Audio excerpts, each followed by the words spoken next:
নমস্কার, গল্পকুঞ্জে আপনাদের সকলকে স্বাগত। আজ আপনাদের শোনাব গজেন্দ্র কুমার মিত্রের লেখা গল্প কর্তব্য। কোনো মতে পা টিপে টিপে ওপরে উঠে যায় অতসী। মা নিচের ভাড়াটেদের সঙ্গে বসে সবিস্তারে আসন্ন বিবাহের ফর্দ আলোচনা করছেন এবং বোধহয় কালকের কেনা কাপড় জামা টয়লেটগুলো দেখাচ্ছেন। তাই রক্ষা। এই অবস্থায় এখন মার সামনে পড়লে আর রক্ষা ছিল না। পরপর যে প্রশ্নগুলো আসতো তাও তো সে জানাই আছে। হ্যাঁ রে, এমন অসময়ে যে অসুখ বিসুখ করেনি তো? শরীর ভালো ছিল? মুখখানা অত শুকনো দেখাচ্ছে কেন?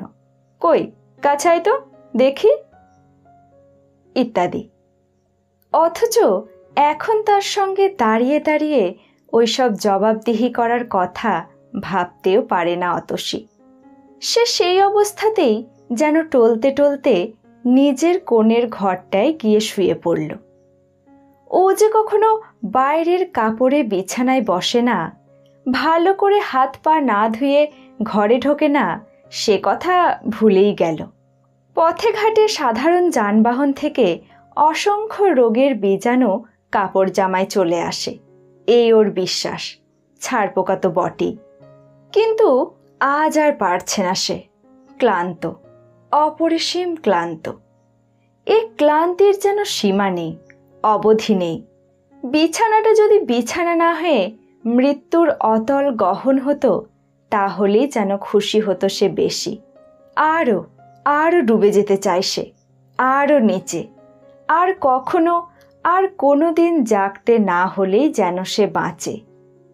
আসল কথা, যে বস্তুকে অবলম্বন করে সে এতকাল খেটে এসেছে ভূতের মতো, নিজেকে বঞ্চিত করেছে নির্মমভাবে, কুমারী জীবনের সহস্র আশা আকাঙ্ক্ষাকে দলিত পিষ্ঠ করে জীর্ণ পত্রের মতো ফেলে দিয়েছে জীবনের পথপ্রান্তে, অন্তর্শতদলকে বাস্তবের প্রখর তাপে শুষ্ক করেছে দিনের পর দিন, সেই অবলম্বনই আজ তার খসে পড়েছে।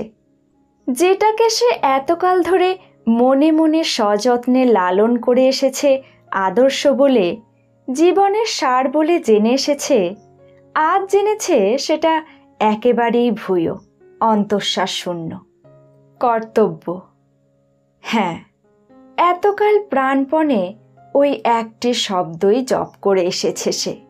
যখন বুকটা ভেঙে চুরমার হয়ে যেতে চেয়েছে, উন্মত্ত মন বিদ্রোহী হয়ে উঠেছে ভগবানের অবিচারের বিরুদ্ধে, তখন সে শুধু ওই একটি শব্দ দিয়ে মন শান্ত করেছে। কর্তব্য। সে কর্তব্য পালন করেছে, কিন্তু আজ বুঝেছে যে কর্তব্য নয়, কর্তব্যের অহংকারকেই সে এতকাল পুজো করে এসেছে। ওটা তার আত্মম্ভরিতা, বৃথা গর্ব। ইংরেজিতে যাকে বলে ভ্যানিটি, তাই। তা নইলে আজও এতকাল পরেও সামান্য আঘাতে ওর এতকালের ক্ষুধা এমন করে জেগে উঠত না। আকণ্ঠ তৃষা নিয়ে এমন করে জেগে উঠত না ওর উপবাসী কুমারী অন্তর। এমন সর্বনাশা ও প্রচণ্ড দাহ অনুভব করত না মনে মনে।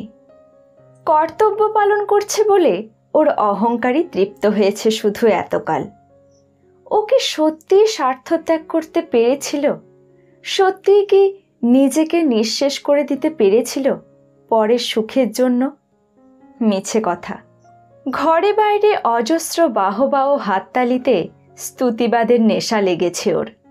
আর মনকে ও বুঝিয়েছে যে ওরা যা বলতে চাইছে তাকে, সে তাই।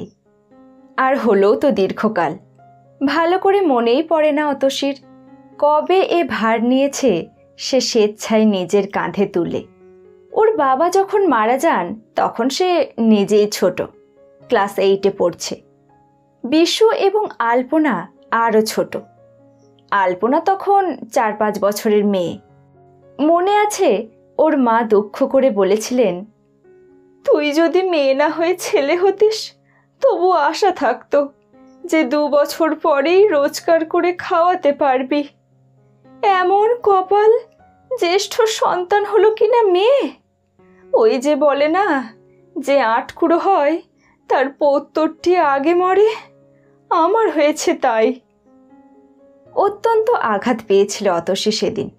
মায়ের কথাগুলো সত্যি যেন শেলের মতো বিঁধেছিল। সেই দিনেও প্রতিজ্ঞা করেছিল যে চিত্রাঙ্গদার মতো কন্যা হয়ে জন্মাবার এ কলঙ্ক সে ঘোচাবেই।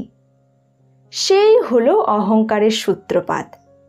সেদিন থেকে সে অহংকারকে লালন করে এসেছে সারা জীবন। বাড়িটা ছিল নিজেদের। নিচের তলায় ভাড়াটে বসিয়ে দেওয়া হলো মাসিক 30 টাকায়। আর চলল মার গহনা বেচে। প্রাণপণে লেখাপড়া করে অতসী। বাড়ির কাজও করতে হয়, ঝি চাকর রাখার সঙ্গতি নেই। বাসন মাজা থেকে নর্দমা ধোয়া পর্যন্ত কোনো কাজই বাকি রাখে না সে। তার মা শুধু রান্না করতেন, তাও তার অসুখ হলে সে কাজটাও চাপত ওর ওপর। নিজের ওপর সমস্ত ভার, সমস্ত কৃচ্ছতা ইচ্ছা করে তুলে নিয়েছে সে।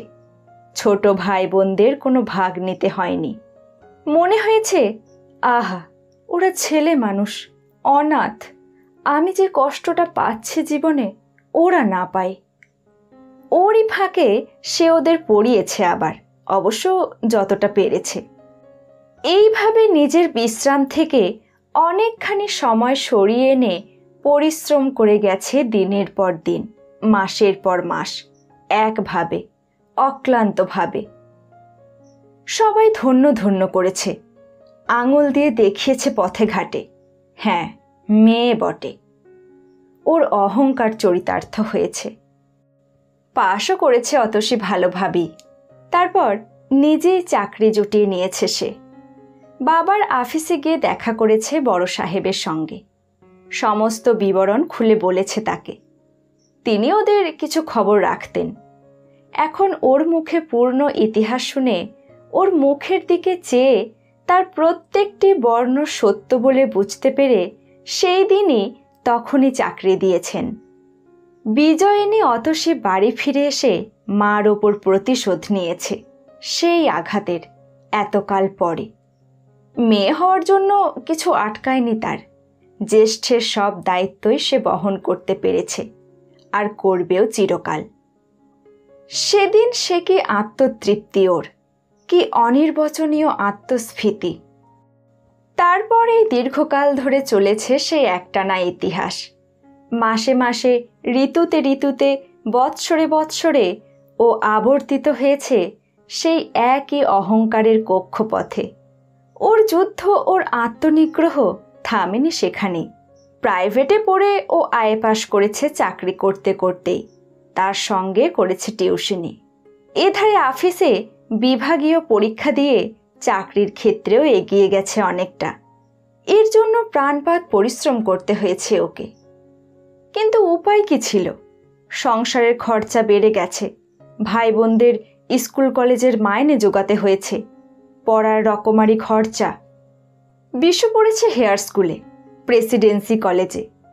ওরা না বলতে পারে কোনো দিন যে বাপ ছিল না বলে ভালো স্কুল কলেজে ওদের পড়া হয়নি। বিশু বরং ম্যাট্রিক পাশ করার পর প্রস্তাব করেছিল যে চাকরি করতে করতে ও রাত্রে কলেজে পড়বে, কিন্তু অতসী কিছুতেই রাজি হয়নি। প্রস্তাবটা সেদিন লোভনীয়ই ছিল, কারণ যুদ্ধের বাজারে খরচাটা যেভাবে বাড়ছিল সেভাবে আয় বাড়েনি। পুরনো ভাড়াটে কিছুতেই ভাড়া বাড়াতে রাজি হয়নি। অফিসের মাগ্গি ভাতা বেড়েছে ধীরে ধীরে, শামুকের গতিতে। তবু অতসী বিশুকে সে স্বার্থত্যাগ করতে দেয়নি। স্বার্থত্যাগের অহংকার ও কারুর সঙ্গে ভাগ করে নিতে রাজি নয়। সে বৃথা গর্ব শুধু ওরই চরিতার্থ হওয়া চাই। সেজন্য সে সকালে বিকেলে 2-3টে করে টিউশনি করেছে নিজে। বিশুকে টিউশনি পর্যন্ত করতে দেয়নি। এরই ভেতর নিজে বিএ পাশ করেছে। টিউশনির মূল্য ও মর্যাদা বেড়েছে, তাতে ওদের খরচা চলে গিয়েছে কোনো রকমে। কষ্ট হয়েছে ওর, তা হোক। ভাই বোন না কোনোদিন কোনো রকম অনুযোগ করতে পারে। তাদের বাবার অভাব না অনুভব করে তারা। সবাই ধন্য ধন্য করেছে ওর এই স্নেহ দেখে, ওর এই আত্মত্যাগে। কিন্তু এটা কি সত্যই ও স্নেহ, সত্যই আত্মত্যাগ? তাহলে আজ ওর এই সুগভীর ক্লান্তি আসবে কেন? কেন আসবে এই শূন্যতাবোধ? কেন এই অপরিসীম তিক্ততা ওর জীবনের পাত্র উপচে পড়তে চাইবে?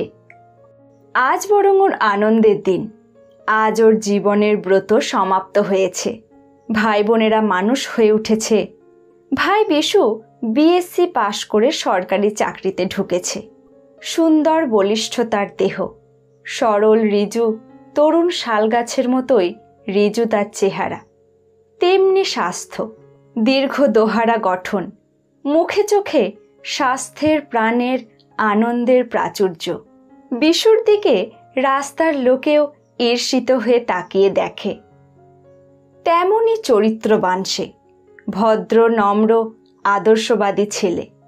ওকে আরও পড়াবার ইচ্ছা ছিল অতসীর, তাহলে বোধহয় ওর অহংকার আরও চরিতার্থ হতো। কিন্তু বিশু কিছুতেই রাজি হয়নি। হয়তো তার লজ্জাই করেছিল দিদির উপার্জনে এতকাল স্বচ্ছন্দে থাকতে। তবে কারণ দেখিয়েছিল সে ভালো লাগছে না বলে।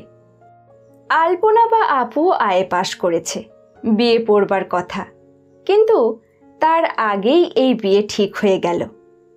পাশের বাড়ির রাজেনবাবুর ভাগ্নে, পাটনায় বাড়ি নিজেদের, বাপ সরকারি ইঞ্জিনিয়ার, ছেলে গ্রাউন্ড ইঞ্জিনিয়ারিং পাশ করে এখানেই চাকরি পেয়েছে। সেই উপলক্ষে কিছুদিন মামার বাড়ি ছিল। সে দেখেছে আপুকে, আপুও তাকে দেখেছে। সম্বন্ধটা এসেছে ও পক্ষ থেকেই, অযাচিতভাবে। অশোকের বাবা নিজে বিনীতভাবে চিঠি দিয়েছেন, রাজেনবাবু এসে অনুরোধ করে গেছেন। এ সৌভাগ্যকে অবহেলা করা সম্ভব নয়।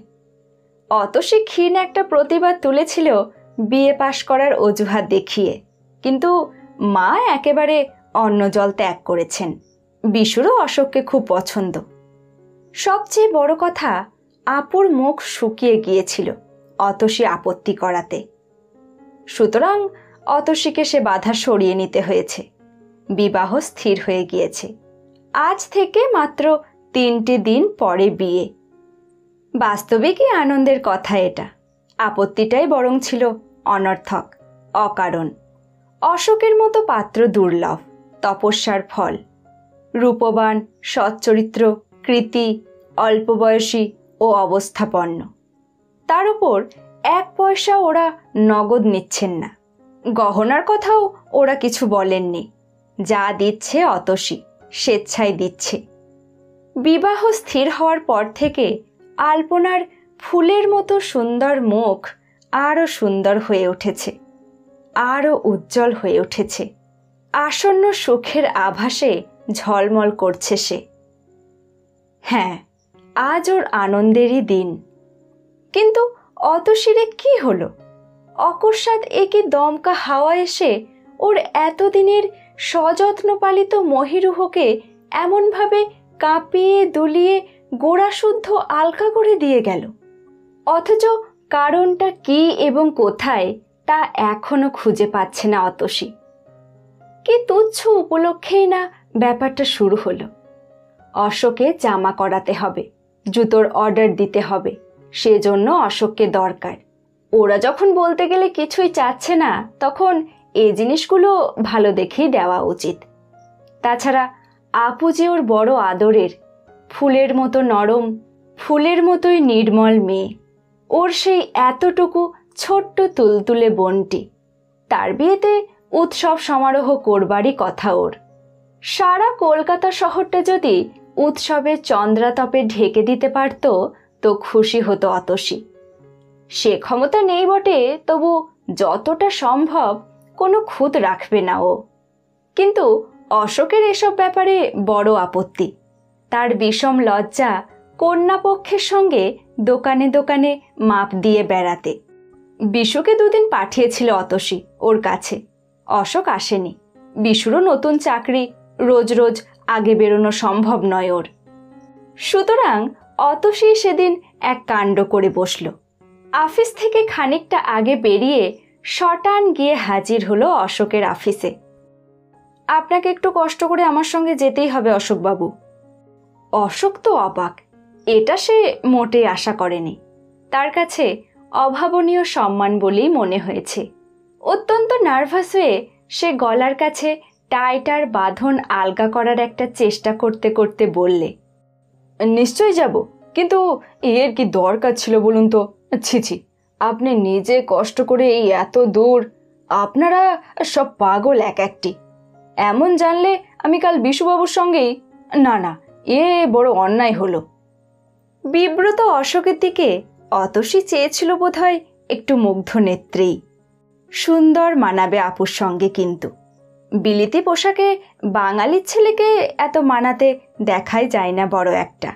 বয়সও অল্প, তারুণ্যের কাঁচা সতেজতা ওর চোখে মুখে। সত্যিই ছেলে মানুষ, নইলে এই তুচ্ছ ব্যাপারে এত অপ্রতিভ হয়ে পড়ে। মুখ চোখ লাল হয়ে উঠেছে বেচারির, ঘেমে উঠেছে এরই মধ্যে। পাখার নিচে বসেও কপাল ও গলা ভিজে উঠেছে ওর। নিজেই সহজ করে আনে অতসী ব্যাপারটা। তাতে কি হয়েছে, আমারই তো আসা উচিত। আমি যখন ওদের অভিভাবক বলতে গেলে। তাছাড়া বিশু ছেলে মানুষ, হয়তো পারতও না ঠিক ম্যানেজ করতে। আপনি একটু আগে বেরোতে পারবেন না? ও ইয়েস, সার্টেনলি, এখনই উঠছি। চলুন, শুধু 1 মিনিট একটা কথা বলে আসি আমার অ্যাসিস্ট্যান্টকে। যদি কিছু মনে না করেন ততক্ষণ সরি, একটা কাগজ টেনে পড়ুন না। উদ্যত সিগারেটের প্যাকেটটা দমন করে আরও অপ্রতিভ অশোক বেরিয়ে যায় তাড়াতাড়ি। কিন্তু অতসীর কাগজ পড়া হয় না। সে চেয়েই থাকে তেমনই একভাবে পার্টিশনের খোলা দোরটার দিকে, যেখান দিয়ে অশোক বেরিয়ে গেল এই মাত্র। আপন মনে না করে পারে না অতসী। আপুটার সত্যিই পছন্দ আছে, মানতে হবে। দিব্যি মানাবে দুটিকে। আহা, ওরা সুখী হোক। একটা দীর্ঘশ্বাস বেরিয়ে আসে ওর। হয়তো নিশ্চিন্ততারই নিঃশ্বাস সেটা, আরামেরই নিঃশ্বাস, কে জানে। কিন্তু সঙ্গে সঙ্গেই অশোক এসে পড়েছে। 2 মিনিটের মধ্যেই ওদের উঠতে হয়েছে। তখনই আসবার সময় বাসে এসেছিল, কিন্তু এখন সে প্রস্তাব তুলতেই লজ্জা হলো অতসীর। একটা ট্যাক্সি ডেকে উঠে বসল। দীর্ঘ পথ, তাই মোষের গাড়ি ও লরিতে পথরুদ্ধ। চৌরঙ্গিতে পৌঁছতে বহু সময় লাগলো ওদের। ইতিমধ্যে অশোক অনেকটা সহজ হয়ে উঠেছে। এর আগে অতসীর সঙ্গে সামনাসামনি আলাপ হয়নি ওর কোনো দিনই। এতদিন শুধু অতসীর খ্যাতিই শুনেছিল। তার স্নেহের, তার আত্মত্যাগের, তার কর্তব্যনিষ্ঠার, কঠোর সাধনার নানা কাহিনী অতসীর চারপাশে একটা দীপ্তির আবরণ গড়ে তুলেছিল ওর মনের মধ্যে। সেই অতসীকে আজ সামনাসামনি অমন আকস্মিকভাবে দেখেই অতটা নার্ভাস হয়ে গিয়েছিল সে। কিন্তু পথে যেতে যেতে তার সস্নেহ কথাবার্তায়, বুদ্ধিদীপ্ত রসিকতায় এবং সহজ আত্মীয়তাবোধে লজ্জার তুষার গলতে থাকে অশোকের। মনের সুখে সে বকে যায় অতসীর কাছে। ওর নিজের কথা, ওর পরিবারের কথা, ওর বাবার কথা। ওর মা আজ বেঁচে থাকলে কত সুখী হতেন। তিনি ওর স্বাধীনতায় কখনো হস্তক্ষেপ করেননি ছেলেবেলা থেকেই। ওর বাবাও কখনো শাসন করেননি ওকে। বাল্যকালে কোনো অপরাধ করে ফেললে তিনি কাছে ডেকে বুঝিয়ে দিতেন ওর অপরাধের গুরুত্ব। লজ্জা দিয়ে ওকে অনুতপ্ত করে তুলতেন। ওর একটি দিদি আছে, অতসীর মতোই কতকটা সে। পাটনার বাড়ি ওদের কী রকম, সেখানে কে কে আছে, বিয়ের পর ওরা কি করবে, আগ্রাতে ও কাশিতে যাবে হানিমুন করতে, তা সে যে যাই বলুক। সাহেবিয়ানা বলবে হয়তো অনেকে, তা বলুক, এ ওর বহুদিনের স্বপ্ন। এখান থেকে বদলি হয়ে যাবে অশোক বিয়ের পরই। অনেক উন্নতি হবে ওর, পদবীর দিক থেকে তো বটেই, মাইনের দিক থেকেও। এটা বহুদিনই পেত সে। শুধু এই বিয়েটা স্থির না করে কলকাতা থেকে নড়তে পারছিল না সে। সেজন্য নিজেই ইচ্ছে করে নিজের প্রমোশন পিছিয়ে দিয়েছে সে। দিল্লিতে বিরাট কোয়ার্টার পাবে নিশ্চয়ই, সেখানেই ও স্ত্রীকে নিয়ে গিয়ে রাখবে, আর বাবা যদি যেতে চান তো বাবাকেও। এমনি কত কি, ভবিষ্যতের নানা সুখ স্বপ্ন, সোনালী কল্পনা, অতীতের কত বিচিত্র সুখাস্বাদ। তন্ময় হয়ে শুনছিল অতসী এক মনে। অশোকের বাংময় তুলির প্রতিটি রেখার অনুবর্তন করেছে তার মন এতক্ষণ ধরে। সে ছবি স্পষ্ট, উজ্জ্বল হয়ে অপূর্ব বর্ণাভায় ফুটে উঠেছে তার মানসপটে। তার ফলে চৌরঙ্গিতে পৌঁছে গাড়ি থেকে নেমেছে অতসী অভিভূতের মতোই। কবিরা যাকে স্বপ্নোত্থিতবৎ বলেছেন, কতকটা তাই। সেই রকম অন্যমনস্কভাবেই ও ব্যাগ খুলে ভাড়া দিতে গেছে। ও লক্ষ্যও করেনি যে অশোকও পার্স বার করেছে সঙ্গে সঙ্গে। দুটো হাতই একসঙ্গে প্রসারিত হয়েছে ড্রাইভারের দিকে। ওর চমক ভাঙল যখন বাঁ হাত দিয়ে ওর প্রসারিত ডান হাতটা সরিয়ে নিজের টাকাটা গুজে দিলে অশোক। 2-1 টাকা বেশি হয়তো। বারে কি পেয়েছেন আমাকে? আমি বুঝি পেশাদারি জামাইয়ের মতো? ও টাকা তুলে রাখুন দিকে আগে। ঘুম থেকে জেগে ওঠে যেন অতসী এতক্ষণে। সে কি, এটা তো আমারই দেবার কথা। তাছাড়া এখনো তো আমি দস্তুর মতো শালি হইনি যে ভগ্নিপতির পয়সা খসাবো অকারণে। তখন দেখবেন গাড়ি ভাড়া দিয়ে পেরে উঠবেন না। আচ্ছা, সে দেখা যাবে তখন। এখন চলুন তো, এমনি যা বিশ্রী লাগছে আমার। এসব প্রথাগুলো কেন যে আপনারা ছাড়তে পারেন না? মশাই, এসব প্রথা আপনার সাহেবী মূলকেও আছে। জামাইকে উপহার দেওয়া কোন দেশে নেই তাই শুনি? আমাদের সাহেবী মুলুক? বেশ তো। হা হা করে হেসে ওঠে অশোক। সরল দিলখোলা প্রাণবন্ত হাসি। বলিষ্ঠ দেহ এবং নির্মল মন না হলে বোধহয় এমন হাসি বেরোয় না। আশেপাশের লোক চমকে চেয়ে দেখে ওদের দিকে। অতসীও হাসতে হাসতে একটু জোরে পা চালায়, নইলে ওর সঙ্গে তাল রাখা শক্ত। কিন্তু পথ চলতে চলতেই সে যেন একটু অবাক হয়ে আড়ে তাকায় নিজের বাঁ হাতের দিকে, যেটা এইমাত্র চেপে ধরেছিল অশোক। বলিষ্ঠ উত্তপ্ত হাত। মনে হয় এমন হাতের বন্ধনে নিজের হাত ভেঙে গুড়িয়ে গেলেও দুঃখ নেই। পুরুষও এতদিন দেখেছে ওর আফিসের তরুণ কেরানিদের। তাদের অনেকেই এসেছে ওর সঙ্গে ঘনিষ্ঠতা করতে। তাদের দেখে ঘৃণা হয়েছে ওর এতকাল। সমগ্র পুরুষ জাতেরই ওপর বোধ হয়। এমন পুরুষ তো তারা কেউ নয়। 2-1 সেখানেও হাত ধরবার চেষ্টা করেছে বইকি। কেমন যেন ওর মনে হয়েছে সেগুলোকে নির্জীব, ক্লিবের হাত। সে স্পর্শ ক্লেদাক্ত। একটা বড় সাহেবী দোকানেই ঢুকেছিল ওরা। মাপ দেওয়া হলো স্যুটের, কিন্তু মারামারি বাঁধল কাপড় পছন্দ করা নিয়ে। অশোককে পছন্দ করতে বলায় সে পছন্দ করে সবচেয়ে কম দামের কাপড়। সেটা নাকচ করে দেয় অতসী। সে নিজেই পছন্দ করতে বসে। সবচেয়ে দামি যেসব কাপড় ওর পছন্দ হয়, নানা ছুতোয় অশোক সেগুলো অপছন্দ করে। এই নিয়ে কৌতুকে ঝগড়া হয় ওদের। সস্নেহ তিরস্কার করে অতসী। মান অভিমানের পালাও হয়ে যায় ছোটখাটো। অশোক যেন 1 ঘন্টার মধ্যেই ওর আত্মীয় হয়ে উঠেছে। বিশুর মতোই সরল এবং মমতাময় মনটি ওর। এখানকার পালা শেষ করে ওরা যায় ধর্মতলায় একটা বড় পোশাকের দোকানে। এখানে নাকি পাঞ্জাবির মাপ দিতে হবে, একটা গরদ একটা মটকা। প্রতিবাদ করে অশোক প্রবলভাবে। এ আবার কি, এ কি হবে? পাঞ্জাবি তো আমি পরি না। সেই জন্যই তো করানো দরকার। এখন থেকে তো পড়তে হবে। শ্বশুর বাড়ি আসবে কি সাহেবী পোশাক পরে? কখন যে আপনি থেকে তুমি হয়ে গেছে অতসী তা লক্ষ্যই করেনি। একেবারেই বিশুর মতো, নিতান্ত কাঁচা। ওকে 100 বার আপনি বলতে মুখে বাঁধে যেন। অশোক বললে, ও সে আমার আছে ঢের। তবে যে বলছিলে পড়ো না কখনো? মানে পুজোর সময় তো 2-1 দিনও পড়তে হয়। বাবা তৈরি করিয়ে দিয়েছেন যে, আর বেশি কি হবে।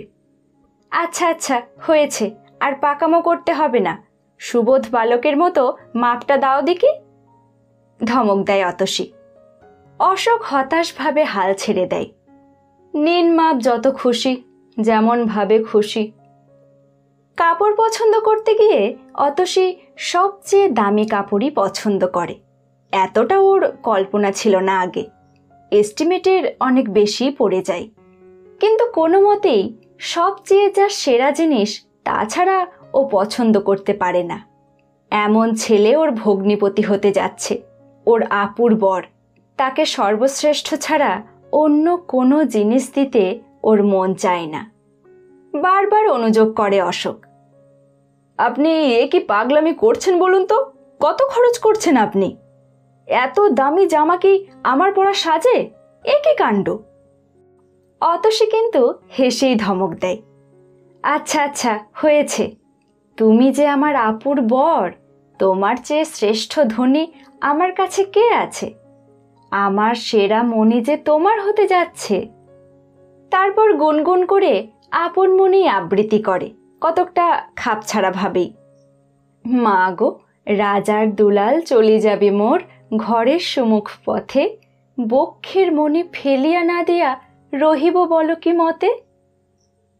আপনি যা শুরু করেছেন, আমাকে আর ভদ্র সমাজে মুখ দেখাতে দেবেন না দেখছি। সত্যি সে লাল হয়ে ওঠে। লক্ষ্য করে দেখে অতসী।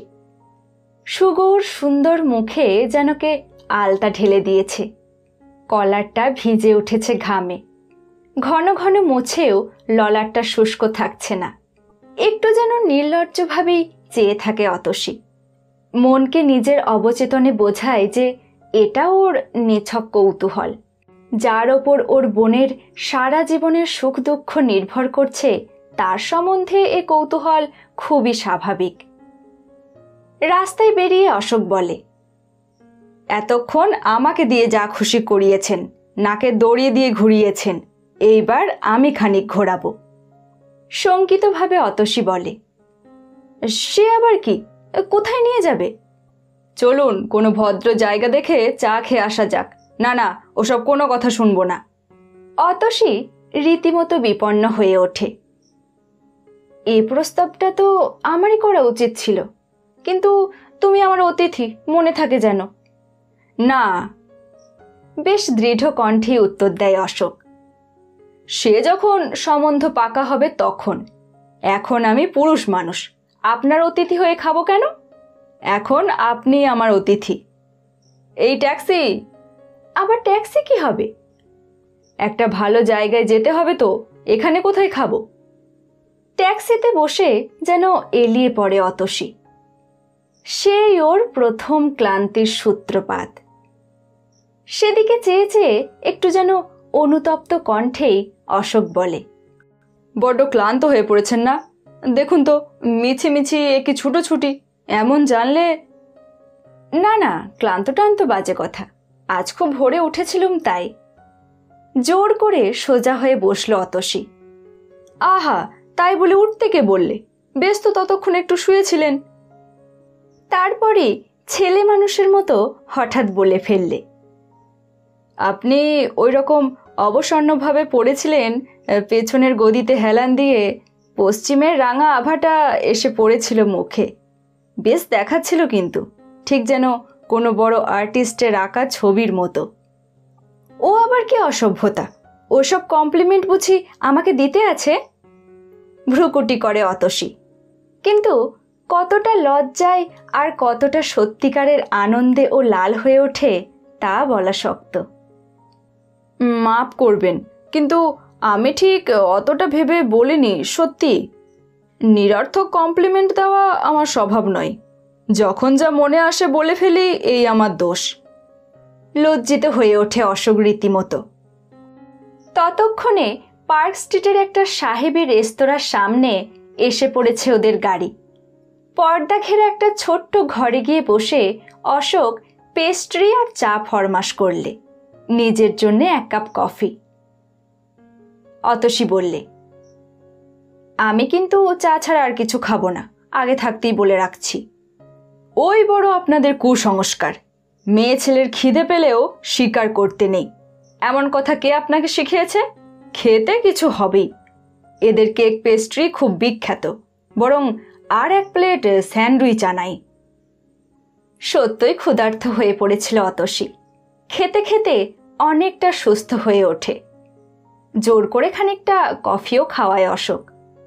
হাস্য পরিহাসে আন্তরিকতায় কোথা দিয়ে আরও ঘণ্টাখানেক কেটে যায় তা কেউ বুঝতেই পারে না।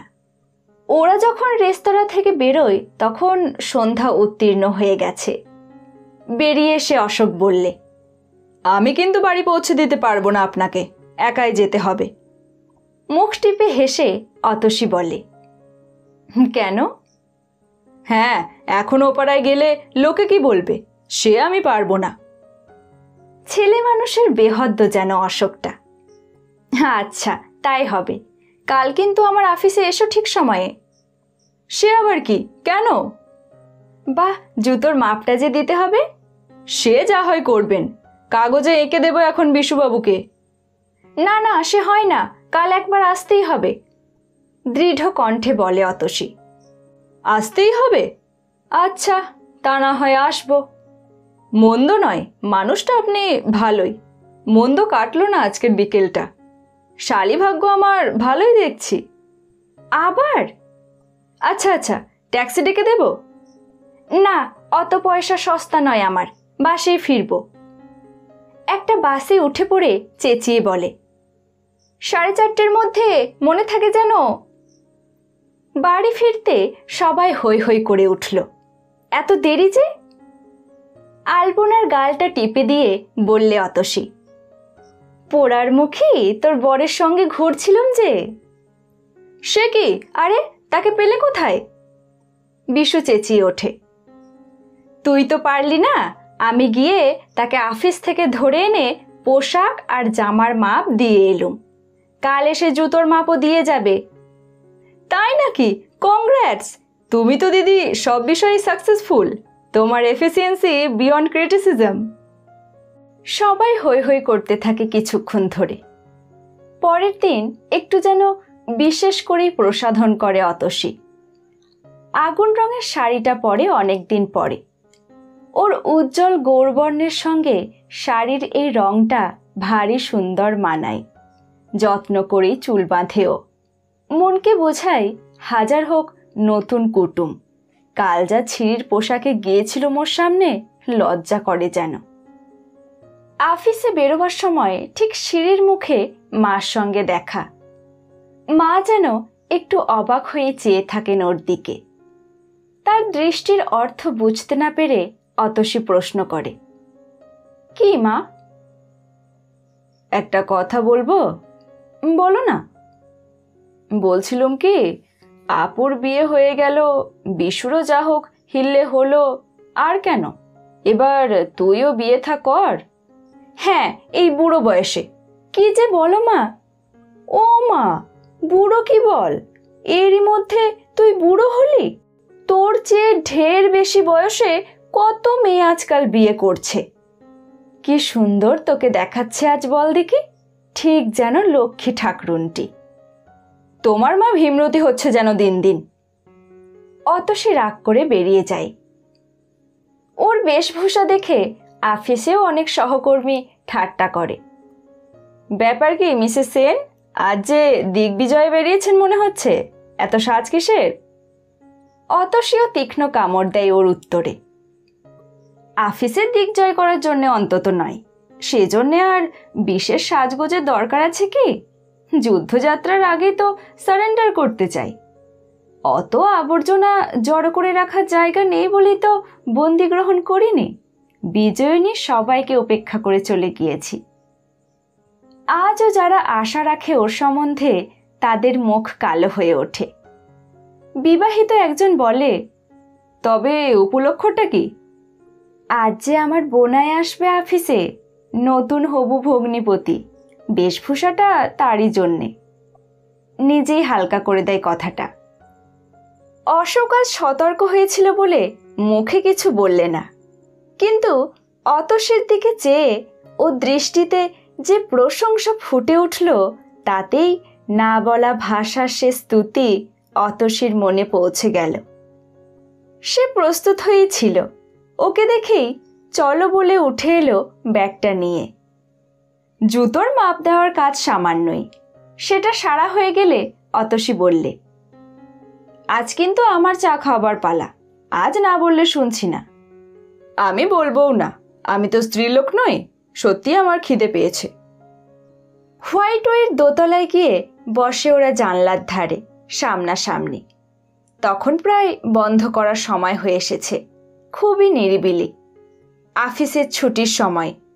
নিচে এসপ্ল্যানেডের মোড় কোলাহল মুখরিত হয়ে উঠেছে। সেদিকে চেয়ে থাকে অতসী। আজ যেন কিছুতেই ও অশোকের চোখের দিকে তাকাতে পারে না। কি দেখবে সে চোখে তাই যেন আশঙ্কা। হয়তো আশাও করে সে ওর দৃষ্টির মধ্যে কোনো স্তুতি, কোনো বিহ্বলতা দেখবার। আশাভঙ্গেরও ভয় আছে হয়তো। আজ অশোকও তেমন জমাতে পারে না। টুকরো টুকরো দু একটা খুচরো আলাপ করে, রসিকতা করারও চেষ্টা করে, কিন্তু কালকের সে প্রাণোচ্ছলতা আজ আর নেই। কেন যে একটা সংকোচ অনুভব করে অশোক, তা সে নিজেই বুঝতে পারে না। দোকান বন্ধ করবার সময় হতে উঠতেই হয় ওদের। বেরিয়ে এসে অশোক বলে, এখন কি আর বাসে উঠতে পারবেন? একটা ট্যাক্সি ডেকে দিই না হয়। থাকবে, তুমি বাড়ি যাও, আমার শরীরটা ভালো নেই, কেমন যেন মাথাটা ভার ভার লাগছে। আমি একটু গঙ্গার ধারে গিয়ে বসবো, এমন মধ্যে মধ্যে যাই আমি ছুটির পর। বেশ তো, আপত্তি যদি না থাকে চলুন না, আমিও যাই। তুমিও যাবে? চলো, সময় নষ্ট হবে না তো? হয়তো কাজের কিছু ক্ষতি হবে, কিন্তু সময় নষ্ট হবে এ আমি স্বীকার করব না। দুজনে ভিড় বাঁচিয়ে সাবধানে চলে পাশাপাশি। দু একজন ঈর্ষাকাতর দৃষ্টিতে ওদের দিকে চায়। তাদের চোখের ভাষা হচ্ছে, বেশ আছে এরা, কিংবা দুটিতে মানিয়েছে বেশ। গঙ্গার ধারে পড়েও অপেক্ষাকৃত নির্জন স্থান খুঁজতে অনেকটা হাঁটতে হয়, কিন্তু সেদিকে লক্ষ্যই নেই অতসীর। কোথায় যাচ্ছে, কেন যাচ্ছে, হাঁটতে হচ্ছে কিনা তাও মনে থাকে না ওর। ভালো লাগে ওর অশোকের পাশাপাশি এমনি করে হাঁটতে।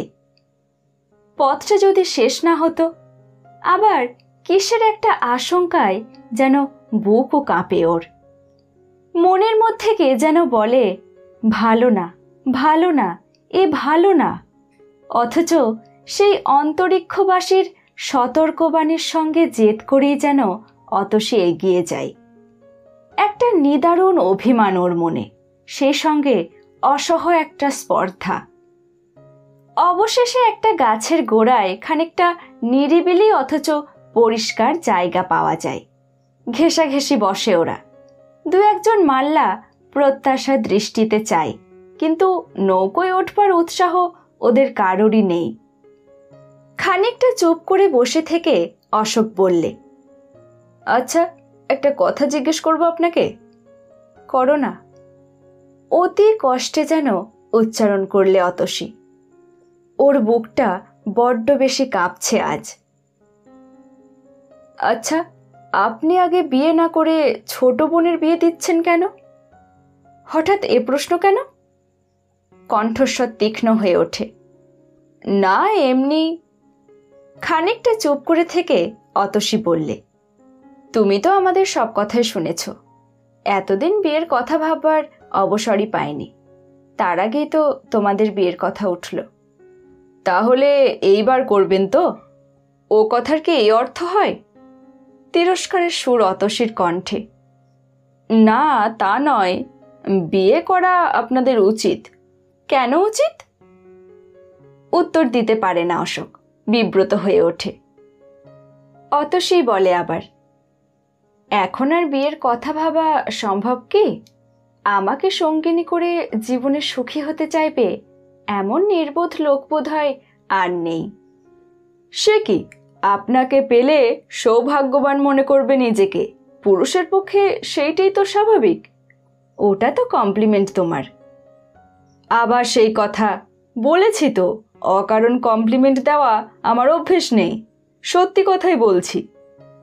দেখা যাক, সেরকম কোনো ভক্ত যদি কোনোদিন আসে তো সে কথা বিবেচনা করব, তবে আপাতত সে আশা কম।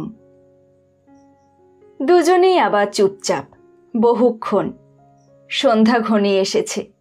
পশ্চিম দিগন্তে একটা আলোর আভা মাত্র লেগে আছে তখনও পর্যন্ত।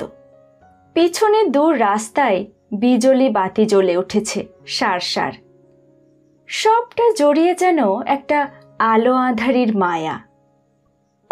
অনেকক্ষণ পরে একটু যেন অস্ফুট কণ্ঠেই বলে উঠল অশোক, কতকটা আপন মনে, আপনার সঙ্গে আগে আমার আলাপ হয়নি কেন? আমি কিন্তু আপনার দিকে ভালো করে তাকাইওনি কোনোদিন। অতসীর ঠোঁটে বারবার এই প্রশ্নটা ঠেলাঠেলি করতে লাগলো যে আগে আলাপ হলেই বা কি হতো, কিন্তু সে প্রশ্ন আর করা হলো না, চুপ করেই বসে রইল। জোয়ার আসছে বোধহয় নদীতে। গঙ্গার জল ছলাৎ ছলাৎ করে আছড়ে পড়ছে পাড়ে। তীরে যে নৌকাগুলো বাঁধা ছিল তারাও দূরে চলে গেছে। জাহাজে জাহাজে আলো জ্বলে উঠেছে, নৌকায় নৌকায় জ্বলেছে হারিকেন। আকাশের তারার সঙ্গে তাদেরও ছায়া কাঁপছে গঙ্গার জলে। সেদিকে চেয়ে চেয়ে ওরা যে কখন আরও পরস্পরের কাছ ঘেঁষে এসেছে তা কেউই বুঝতে পারেনি। অন্ধকারে একসময় ক্লান্ত অতসীর মাথা এসে ঠেকেছে অশোকের কাঁধে। ওর চুলের একটা মৃদু সুগন্ধ পাচ্ছে অশোক। অশোক ডান হাতে ওর একটা হাত তুলে নিয়েছে। বাঁ হাতটা বেড়ে গিয়েছে অতসীর পিছনে, তার অনেকখানি ওর পিঠে ঠেকে রয়েছে, কিন্তু হাতটা তবু ঠিক বেষ্টন করেনি ওকে। বুক কাঁপছে অতসীর। নিজের কাঁধের পিছন দিকটা অশোকের বুকে লেগে রয়েছে।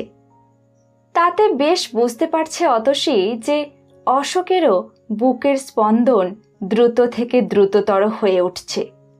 অতসী যেন আস্তে আস্তে ঠেস দেয় ওর হাতে। অকস্মাৎ বড় রাস্তা দিয়ে একটা প্রকাণ্ড নতুন মোটর গাড়ি তীক্ষ্ণ হর্ন বাজিয়ে চলে গেল। তারই শব্দে যেন চমক ভাঙল অতসীর। ছি ছি, এ কি করছে সে? অশোক কি মনে করছে? এ কি কাঙালপনা ওর! সে সোজা হয়ে উঠে বসেই একেবারে দাঁড়িয়ে উঠল। অশোক একটু অবাক হয়ে প্রশ্ন করল, কি হলো? চলো বাড়ি যাই, রাত হচ্ছে না? আমাকে একটা ট্যাক্সি নিতে হবে, অনেক কাজ, এতটা দেরি করা ঠিক হয়নি। হতচকিত অশোক বিহবলের মতোই উঠে দাঁড়ায়। সঙ্গে সঙ্গে উঠে আসে রাস্তা পর্যন্ত। বহু দূরে একটা ট্যাক্সি আসছে। সেই দিকে যেন একটু অধীর হয়েই তাকিয়ে থাকে অতসী। অশোক একটু মিনতি সুরেই ওকে বললে, কতকটা ভয়ে ভয়ে, কাল আর কি দেখা হবে না আপনার সঙ্গে? না, তা কি করে হবে, এক যদি বাড়িতে আসো তো। না না, সে বিশ্রী। আসুন না কালও একটু গঙ্গার ধারে। কি হবে? অতসীর দৃষ্টি তীক্ষ্ণ হয়ে ওঠে। সে দৃষ্টিতে যেন কিসের একটা চ্যালেঞ্জ। এমনি বড় ভালো লাগলো আজ। আসুন লক্ষ্মীটি। আচ্ছা, আসবো। আপনার অফিসে যাব? না, এখানেই আসবো 6:30 নাগাদ। ট্যাক্সি ততক্ষণে পাশে এসে দাঁড়িয়েছে। আচ্ছা বলে ওর দিকে আর না চেয়েই অতসী গাড়িতে উঠে বসল। কাল সারা রাত অতসীর কেটেছে অদ্ভুত একটা অর্ধচেতনার মধ্যে। মনের চেহারাটা আর দেখতে বাকি ছিল না তখন। কোথায় এগিয়ে চলেছে তাও সে জানে। তার জন্যে মনেরই একটা অংশ কঠিন ধিক্কার দিতে থাকে। তার সঙ্গে যুক্তি দিয়ে দিয়ে অপর অংশটা ক্লান্ত হয়ে পড়ে। সে অংশটা ওকে বলে, কেন, কিসের অন্যায়? চিরকাল আমি শুধু আত্মত্যাগ করে যাব? মনের সমস্ত আশা আকাঙ্ক্ষা কামনাকে আমি চিরকাল দমন করে রাখব, আর সবাই সুখী হবে, যা খুশি করবে? কিসের অন্যায় যদি জীবনে এতটুকু রোম্যান্স, এতটুকু অমৃতার স্বাদ আমি আদায় করে নিতে পারি? সময় থাকলে আমি আপুর স্বামী কেড়ে নিতে পারতাম, হয়তো এখনো পারি। না হয় করলই আমার জন্য এতটুকু, না হয় থাক না দুদিনের এই সামান্য রোম্যান্সটুকু আমার পাথেয় হয়ে, কি ক্ষতি? বারবার সে আয়নার সামনে এসে দাঁড়িয়েছে। সে কি খুবই বুড়ো হয়ে গেছে? সত্যি সত্যি? কই, বলিরেখা তো নেই কোথাও। আজও তেমনই সুন্দর আছে ও, তেমনই অপরাজেয়া। 18 বছর বয়সে যেমন ছিল, আজও পুরুষের বুকের রক্ত উত্তাল করে তোলার মতো লাবণ্য আছে ওর। তবে তবে কেন সে মূল্য পাবে না? তবু বিবেকই প্রবল হয়ে ওঠে। মনের মধ্যে আপনা থেকেই কথাটা জাগে, এ ভালো না, এ অন্যায়। এতে কারুর কোনো কল্যাণ তো নেই, কোনো আনন্দও নেই। তবু এই দ্বন্দ্বের মধ্যে সবচেয়ে বড় হয়েছিল যেটা, সেটা হচ্ছে আজকের এই অপরাহ্নের জন্য অধীর প্রতীক্ষা। সমস্ত দেহ মন তৃষাতুর, আর্ত হয়েছিল আজকের সন্ধ্যার জন্য। কাল ওর মাথাটা যখন এলিয়ে পড়েছিল অশোকের প্রশস্ত কাঁধে, বলিষ্ঠ পুরুষের গায়ের একটা গন্ধ পেয়েছিল ও। সমস্ত প্রাণ দিয়ে গ্রহণ করেছিল সে আঘ্রাণ। সে স্মৃতি ওকে অবশ করেছে বারবার। ওর হাতের যেখানটা চেপে ধরেছিল সে প্রথম দিন, হাতের সেখানটা আজও যেন সেই স্পর্শ চেতনায় থরথর করে কেঁপে উঠছে। যেতেই হবে ওকে। কি এক দুর্বার অমোঘ আকর্ষণ ওকে টানছে। কোনো বিবেক, কোনো যুক্তি ওকে আটকে রাখতে পারবে না। অন্যায় জেনেও যেতে হবে ওকে। আজকে যাওয়ার অর্থও জানে, তারপর আর ফেরার পথ থাকবে না। পৃথিবীতে আর কারোর কাছে মুখ দেখাতে পারবে না কাল সকাল থেকে। তবু যেতে ওকে হবেই। আজ সারাদিন কেটেছে ওর এই একই দ্বন্দ্বে। সকালে বাড়ি থেকে কাজের অছিলাতে বেরিয়ে একটা পার্কে গিয়ে বসেছিল চুপচাপ। খায়ওনি কিছু, শরীর ভালো নেই বলে। অফিসেও কোনো কাজ হয়নি। চুপ করে বসে ভেবেছে ও শুধু, আর ক্ষতবিক্ষত হয়েছে মনের টানাটানিতে। দ্বন্দ্ব অথচ প্রতীক্ষা, অধীর আকুল প্রতীক্ষা। মধ্যের এই ঘণ্টাগুলোকে দুহাতে সরিয়ে দেওয়া যায় না? যা হবার হয়ে যাক, আর পারে না অতসী ভালো মন্দ ভাবতে। কর্তব্যকে ভালোবাসে বলে ও সেটা পালন করেনি। জীবনের সঙ্গে প্রবঞ্চনা করেছে ও আগাগোড়া। নইলে এতদিনের এত সাধনা স্তম্ভ এমন করে এক আঘাতেই ভেঙে পড়ত না। তা হোক, জীবন নিয়ে ছেলেখেলা করতে ও পারবে না। আজ যাবেই ও, তারপর যা হবার হবে। আর অহংকারের পেছনে নিজেকে ছোটাবে না। হাল ছেড়ে দিয়েছে অতসী একেবারেই। মন যেখানে খুশি যাক। কিন্তু তবু আজ সকাল করে ফিরবে বাড়িতেও। অফিসে সে কথা বলে রাখা সত্ত্বেও অতসী যথাসময়ে বাড়ি ফিরতে পারল না। 3টের মধ্যে অফিস থেকে বেরোবার কথা। বাড়ি এসে প্রসাধন করে বেরোবে। কিন্তু 3টের পরও বহুক্ষণ ও বসে রইল নিজের চেয়ারে। কই মিস সেন, উঠলেন না? কে যেন প্রশ্ন করল। হ্যাঁ, এই যে। তবু বসেই থাকে আরো খানিকক্ষণ। অবশেষে ওঠে অবসন্নভাবে। ক্লান্তি, এ কি অকারণ ক্লান্তি ওর, অথচ কি সুগভীর। পা যেন ওঠে না, সারা দেহ পাথরের মতো ভারী লাগে। অফিস থেকে বেরিয়ে একটা ট্যাক্সি নিতে হয়। দেরি হয়ে গেছে। তাছাড়া এখন বাসে সেই ভিড়ের মধ্যে ঠেলাঠেলি করা ভাবতেই পারে না অতসী। বাড়ি এসে পৌঁছেও এ দ্বন্দ্ব ওর শেষ হয় না। শ্রান্তি ও অবসাদ কাটে না যেন কিছুতেই। নির্জীব নিস্পন্দ হয়ে পড়ে থাকে ও। আর সময় নেই, এখনই উঠতে হবে, তা সে জানে। কিন্তু কি দুর্বল লাগছে নিজেকে, কি একান্ত অবসন্ন। আচ্ছা, যেতেই কি হবে ওকে? পাগলের মতো, শিশুর মতো প্রশ্ন করে বারবার নিজেকেই। ঘড়িতে কোথায় 5:30 বাজলো। যদি যেতেই হয় তো এখনই উঠতে হবে। অকস্মাৎ দমকা হাওয়ার মতো ঘরে এসে ঢোকে আলপনা ও বিশু। এই যে তুই এখানে দিদি ভাই, কখন ফিরলি রে? আমরা ভেবে ভেবে হয়রান, অফিসে ফোন করে লোক পাঠিয়ে সে এক কাণ্ড। আলপনা এসে একেবারে জড়িয়ে ধরে ওকে, ওর আধশোয়া দেহের ওপর এলিয়ে পড়ে যেন। আনন্দে উত্তেজনায় ওর মুখ উদ্ভাসিত, আরক্ত। সেই সুন্দর মুখের দিকে অবাক হয়ে তাকিয়ে থাকে অতসী। ঠিক আধ ফোঁটা ফুলের মতো কোমল, অথচ সতেজ আলপনার মুখ। ঠোঁট দুটি যেন সত্যিকারের ফুলের পাপড়ির মতো, কৌতুকে কৌতূহলে ঈষৎ উন্মুক্ত হয়ে প্রভাতের প্রথম প্রহরের পদ্মর মতো দেখাচ্ছে। প্রসাধন করেনি বলে ওর রূপটা আজ ঠিক ফুলের মতোই নির্মল, স্নিগ্ধ লাগলো অতসীর। তুই এমন শুয়ে আছিস কেন রে? অসুখ করেছে নাকি? মাথা ধরেছে? সস্নেহে ওকে বুকে চেপে ধরে অতসী প্রশ্ন করে। তা তুই বা অত হাঁপাচ্ছিস কেন? হয়েছে কি? ওর ললাটের কোলে কোলে শ্বেতবিন্দু, ঠোঁটের ওপরে নাকের ওপরে অতি সূক্ষ্ম ও সুন্দর কয়েক ফোঁটা ঘাম। বারে 6টা বাজে যে, দেরি হয়ে যাচ্ছে। কিসের দেরি? আজ আমরা থিয়েটার দেখতে যাব যে, বিশুকে জপিয়ে রাজি করিয়েছি। 3টে টিকিট কেটে এনেছে ও।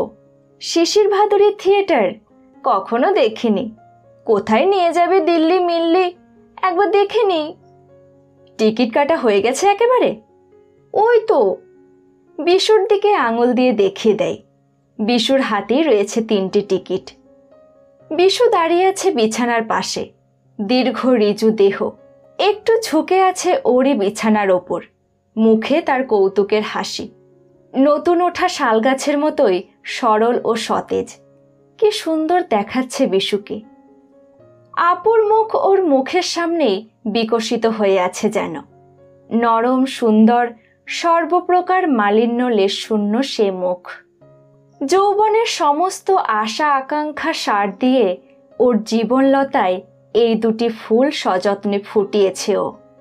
এরা সুখী হোক, এরা সার্থক হোক, সেই ওর জীবনের চরম সার্থকতা। এর কাছে নিজের সেই কাঙালপনা, ছি! মনে করতেই যেন ঘৃণা হয় নিজের ওপর। আলপনা ব্যস্ত হয়ে ওঠে। কই, নাও তৈরি হয়ে অমন করে চেয়ে আছো কি? ওরে, সে তো 7টা, এখনো ঢের দেরি আছে। কিন্তু আমার যে বড্ড মাথা ধরেছে ভাই, সত্যি বিশ্বাস কর, আমার বড্ড মাথার যন্ত্রণা হচ্ছে। তোরা বরং দেখে আয়। ফুলের পাপড়ি যেন নিমেষে আওতে পড়ে। বারে 3খানা টিকিট কাটলুম, সবাই মিলে আনন্দ করে যাব। আচ্ছা, 3খানা টিকিটের ব্যবস্থা করে দিচ্ছি। বিশু, তোরা অশোককে যাবার পথে তুলে নিয়ে যা। একটা ট্যাক্সি নিয়ে যাস বরং। অশোককে কোথায় পাবো এখন? বিশু অবাক হয়ে প্রশ্ন করে। ও মা, সে কি বিশ্রী! ছি! আলপনার সুন্দর মুখে কে একরাশ আবির ঢেলে দেয় যেন। হয়েছে হয়েছে, অত লজ্জায় আর কাজ নেই। কিন্তু তাকে এখন পাবো কোথায়? বিশু আবারও প্রশ্ন করে। সে আমি বলে দিচ্ছি। একটু থেমে অপ্রতিভের মতো হেসে অতসী বললে, কাল তার সঙ্গে একটা প্র্যাকটিক্যাল যোগ করেছিলাম। তাকে বিশেষ দরকার আছে বলে গঙ্গার ধারে একটা জায়গায় অপেক্ষা করতে বলে এসেছিলাম। আমি তোকে বুঝিয়ে দিচ্ছি কোন জায়গাটা। তাকেই নিয়ে যা, বেশ মজা হবেক্ষণ। বলিস যে দিদি আসবে বলেছিল, কিন্তু তার আশা হলো না। আসা সম্ভবও নয় তার, তাই আপুকে পাঠিয়ে দিয়েছে। না, বলিস বড্ড শরীর খারাপ তার, যা হয় বলিস। অসংলগ্ন দুর্বলভাবে কথাগুলো বলে অতসী। কেমন যেন আলগাভাবে হাসে, পাগলের মতো। হাসতে হাসতেই বলে, একটা কাগজ পেন্সিল নিয়ে আয়, জায়গাটা বুঝিয়ে দিই।